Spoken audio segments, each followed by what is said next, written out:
ఇక్కడ జరిగిన ఘటన, సింహాచలంలో జరిగిన ఈ ఘటన అయినా కూడా, చందనోత్సవానికి సంబంధించి ఇప్పుడు ఇవాళ జరిగిన ఈ ఘటన అయినా కూడా, లేదా మొన్న తిరుపతిలో వైకుంఠ ఏకాదశి నాడున జరిగిన ఘటన తీసుకున్నా కూడా, నేను ఒకటి అడుగుతా ఉన్నా ఈ ప్రభుత్వానికి, అయ్యా నాడు తిరుపతిలో జరిగిన వైకుంఠ ఏకాదశికి సంబంధించిన ఘటన అయినా కూడా, ఈ రోజు చందనోత్సవానికి సంబంధించిన జరిగిన ఘటన అయినా కూడా, ఏ రోజు చందనోత్సవం జరుగుతుంది, ఏ రోజు వైకుంఠ ఏకాదశి వస్తుంది అన్నది ప్రభుత్వానికి తెలియదా అని అడుగుతా ఉన్నా.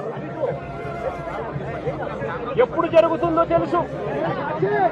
ఆ జరిగే రోజున లక్షల మంది భక్తులు వస్తారు అన్న సంగతి కూడా తెలుసు. తెలిసినా కూడా కేవలం నిర్లక్ష్య వైఖరితో అనేక మంది ప్రాణాలను బలికొన్నారు. వైకుంఠ ఏకాదశి నాడు తిరుపతిలో 6 మందిని ఇలాగే నిర్లక్ష్యం చేసి పొట్టలు పెట్టుకున్నారు.